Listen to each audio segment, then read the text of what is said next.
Hello friends, स्वागत है आपके अपने YouTube channel Mukesh mathematics educational point में। आज क्लास 10 जीव विज्ञान के श्वसन चैप्टर का ऑब्जेक्टिव क्वेश्चन बताने वाला हूं। तो चलिए देखते हैं। सबसे पहला क्वेश्चन है, जीवों के शरीर में ऊर्जा का उत्पादन किस क्रिया द्वारा होता है। कह रहा है जीवों के शरीर में, कोई भी जीव है उसके शरीर का उत्पादक किस क्रिया द्वारा होता है, तो उसका होता है श्वसन द्वारा। ठीक है, किसके द्वारा उत्पादन का क्रिया, ऊर्जा का उत्पादन किस क्रिया द्वारा होता है, तो श्वसन द्वारा। ठीक है, नेक्स्ट देखिए। फिर उसके बाद है दूसरा नंबर क्वेश्चन, पचे हुए भोज्य पदार्थों से ऊर्जा के उत्पादन में भोजन अणुओं का क्या होता है। कह रहा है, पहले समझिए क्वेश्चन को। पचे हुए भोज्य पदार्थों से ऊर्जा के उत्पादन में भोजन अणुओं का क्या होता है। भोजन अणुओं का क्या होता है, तो भोजन अणुओं का ऑक्सीकरण हो जाता है। ठीक है, क्या होता है, भोजन अणुओं का ऑक्सीकरण होता है। चलिए नेक्स्ट देखते हैं। 3 नंबर में, समस्त जैविक कोशिकाओं में रासायनिक ऊर्जा के सार्वजनिक वाहक का क्या नाम है। तो ये तो जानते ही हैं, समस्त जैव कोशिकाओं में रासायनिक ऊर्जा के सार्वजनिक वाहक का नाम एटीपी है। ठीक है, क्या, एटीपी। चलिए नेक्स्ट देखिए। उसके बाद 4 नंबर में है, निम्नलिखित कौन श्वसन क्रिया के उपरांत बनते हैं। श्वसन क्रिया के उपरांत में CO2, H2O एवं ऊर्जा का उपरांत बनते हैं। ठीक है, क्या बनते हैं, CO2, H2O एवं ऊर्जा, तीनों बनते हैं। ठीक है, नेक्स्ट देखिए। 5 नंबर में, ग्लूकोज कितने कार्बन से बना अणु होता है। ग्लूकोज कितने कार्बन से बना अणु होता है, तो 6, कितना, 6 अणु का बना होता है। ठीक है, नेक्स्ट देखिए। किस क्रिया द्वारा ग्लूकोज के एक अणु से 2 अणु पायरुवेट का निर्माण होता है। मतलब कह रहा है, किस क्रिया द्वारा ग्लूकोज के एक अणु से 2 अणु पायरुवेट का निर्माण होता है। दूसरे अणु क्या चीज़ का निर्माण होता है, पायरुवेट का, तो होता है अवायवीय श्वसन द्वारा। ठीक है, किस अणु से, तो हो जाएगा अवायवीय श्वसन। ठीक है, ये इसके द्वारा, इससे होता है। तो चलिए नेक्स्ट देखते हैं। ऑक्सीजन की अनुपस्थिति में पायरुवेट से एथेनॉल एवं CO2 बनाने की क्रिया कहलाती है। मतलब कह रहा है कि ऑक्सीजन की अनुपस्थिति में पायरुवेट से इथेनॉल एवं CO2 बनाने की क्रिया को क्या कहते हैं। ठीक है, तो इथेनॉल, पायरुवेट से इथेनॉल एवं CO2 बनाने की क्रिया किड-1 कहलाती है। क्या कहलाती है, किड-1। चलिए नेक्स्ट देखते हैं।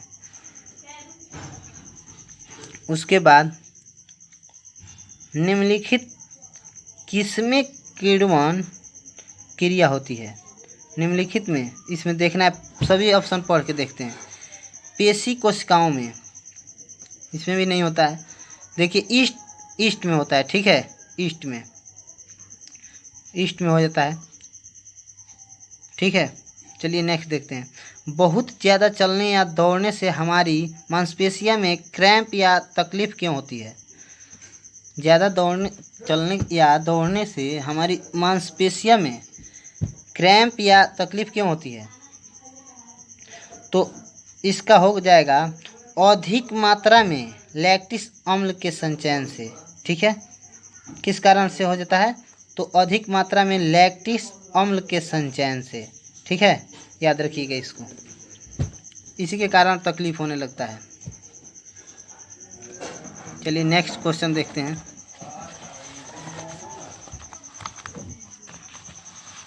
नेक्स्ट क्वेश्चन है,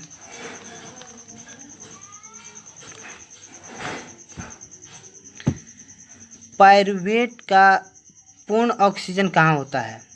पायरुवेट का पूर्ण ऑक्सीजन कहाँ होता है? तो पायरुवेट का पूर्ण ऑक्सीजन माइटोकॉन्ड्रिया में होता है। कहाँ होता है? माइटोकॉन्ड्रिया में होता है। ठीक है, चलिए नेक्स्ट देखिए। ऑक्सीजन युक्त वायुमंडल से पौधे में किन अंगों द्वारा प्रविष्ट होती है? ठीक है, तो सबसे पहले ऑप्शन देखते हैं, इसमें ऑप्शन पढ़ के पता करेंगे। तो क में है रंध्रों द्वारा, ये भी हो जाता है। ठीक है, इसके द्वारा भी, वातर रंध्रों द्वारा, इसके द्वारा भी। फिर नेक्स्ट देखते हैं अंतरकोशिकीय स्थानों द्वारा, इससे भी होता है। तो इसमें हो जाएगा इनमें सभी। टिक लगाएंगे क्या? तीनों द्वारा होता है तो लिख देंगे इनमें सभी। नेक्स्ट देखिए, पौधों में श्वसन किस भाग में होता है? तो पौधों में श्वसन का भाग प्रत्येक भाग में होता है। ठीक है, कहाँ होता है? प्रत्येक भाग में होता है। चलिए नेक्स्ट देखिए, जंतुओं की अपेक्षा पौधों में श्वसन की गति होती है। कैसी गति होती है मतलब? तो इसमें धीमी गति होती है, तो धीमी में लगा लीजिए टिक, धीमी गति होती है। जंतुओं की अपेक्षा पौधों में श्वसन की गति कैसी होती है? तो धीमी। चलिए नेक्स्ट देखिए। नेक्स्ट है, टीडा या तिलचट्टा में श्वसन निम्नांकित किसके द्वारा होता है? तो टीडा तथा तिलचट्टा में श्वसन निम्नांकित किसके द्वारा होता है? तो ट्रैकिया के द्वारा होता है। ठीक है, तो इसमें ट्रैकिया है, टिक लगा दीजिए ट्रैकिया। ठीक है, चलिए नेक्स्ट देखते हैं। किस जंतु में श्वसन गैस ऑक्सीजन तथा कार्बन डाइऑक्साइड का आदान प्रदान रक्त और जल के बीच विसरण के द्वारा होता है? मतलब किस जंतु में इस गैस का आदान प्रदान रक्त और जल के बीच विसरण के द्वारा होता है? तो क्या होगा? मछली होता है। ठीक है, मछली में होता है ऐसा। तो नेक्स्ट देखते हैं, निम्नांकित किस जंतु में श्वसन फेफड़े द्वारा होता है? मतलब पता करना है कि निम्नांकित किस, निम्नलिखित जो दिया है, किस जंतु में श्वसन फेफड़े द्वारा होता है? तो फेफड़े द्वारा झींगा में नहीं होता है, सीप में नहीं होता है, कछुआ में होता है। ठीक है, कछुआ में होता है। नेक्स्ट देखिए 17 नंबर, मनुष्य में नासिका वेश्म का छोटा अग्रभाग जिसमें बाह्य नासिका छिद्र खुलता है क्या कहलाता है? जो नासिका छिद्र, बाह्य नासिका छिद्र खुलता है उसे हम क्या कहते हैं? तो उसे बोला जाता है प्रघ्राण या प्रकोष्ठ। क्या बोला जाता है? प्रघ्राण या प्रकोष्ठ। ऑप्शन है ख, टिक लगा दीजिएगा। नेक्स्ट देखिए, इसको याद भी कीजिएगा, कॉपी में नोट कर लीजिए।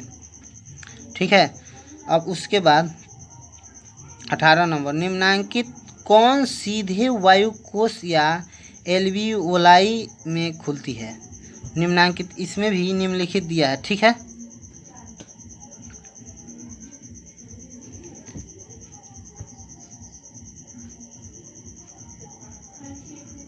एक मिनट, गड़बड़ हो गया है क्या? मनुष्य में नासिका वेश्म का छोटा हाँ ठीक है, निम्नांकित में कौन सीधे वायुकोश एवं एल्वियोलाई में खुलती है? मतलब निम्नांकित में सीधे, तो सब पढ़ना पड़ेगा। निम्नांकित, निम्नलिखित में श्वास नली नहीं, कौन खुलता है? तो श्वसनी नहीं, श्वासनिका नहीं, वायुकोष्ठिका वाहिनियाँ खुलता है। ठीक है, वायुकोश या एल्वियोलाई में क्या खुलता है? तो वायुकोष्ठिका वाहिनियाँ, इसको याद रखिएगा। ठीक है, नेक्स्ट देखिए 19 नंबर में, मानव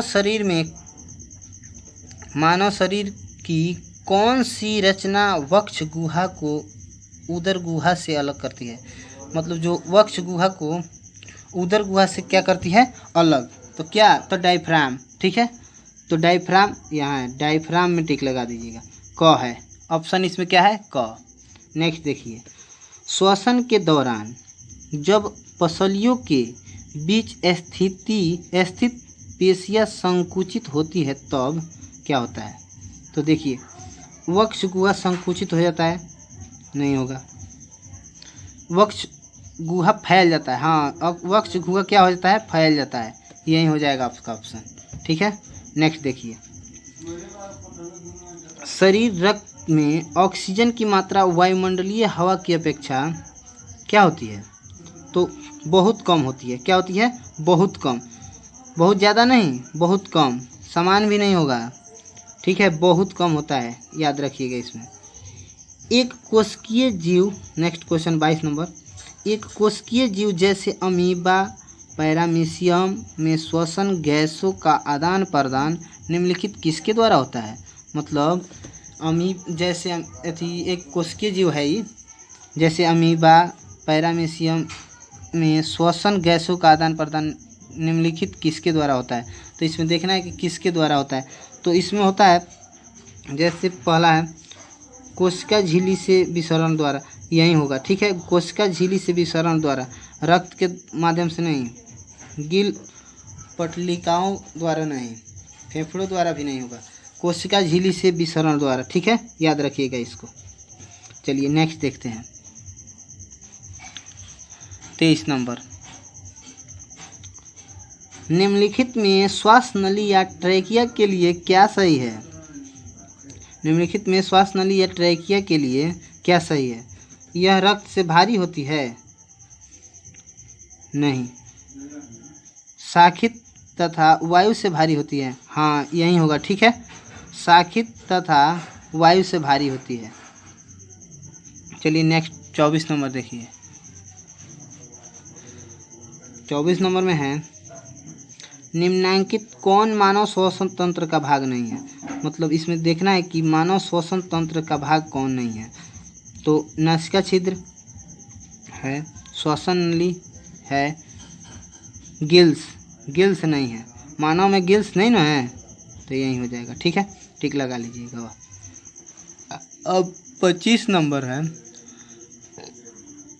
25 नंबर, मनुष्य में बाह्य नासिका छिद्र भीतर की ओर सीधे कहाँ खुलते हैं। मतलब मनुष्य के बाह्य नासिका जो होता है छिद्र भीतर की ओर सीधे कहाँ खुलती है, तो नासिका वेश्मों में। कहाँ खुलती है, नासिका वेश्मों में, याद रखिएगा। अब उसके बाद है, मनुष्य में कुछ निम्न स्तनधारियों की अपेक्षा सूंघने की क्षमता कम होती है, क्यों। मनुष्य में कुछ निम्न स्तनधारियों की अपेक्षा सूंघने की क्षमता कम होती है मनुष्य में, ऐसा क्यों होता है। तो देखिए, नासिका वेश की दीवार टेढ़ी मेढ़ी घुमावदार प्लेट की तरह होती है, ये भी नहीं होगा। दोनों नासिका वेश नासा पट्टिका के द्वारा एक दूसरे से पृथक होते हैं, ये भी नहीं होगा। घ्राण क्षेत्र अत्यधिक बड़ा होता है, इसके कारण भी नहीं। घ्राण क्षेत्र अत्यंत छोटा होता है, इसलिए। ठीक है, इसलिए सूंघने की क्षमता कम होती है। ठीक है, तो टिक लगा लीजिए, घ्राण क्षेत्र अत्यंत छोटा होता है। नेक्स्ट देखिए 27 नंबर, नासिका वेश्म की दीवार जो टेढ़ी मेढ़ी घुमावदार प्लेट की तरह होती है, क्या कहलाती है। नासिका वेश्म की दीवार जो टेढ़ी मेढ़ी होती है, घुमावदार प्लेट की तरह होती है, उसे क्या कहते हैं, तो कांची बोला जाता है। ऑप्शन ख, कांची। 28 नंबर है,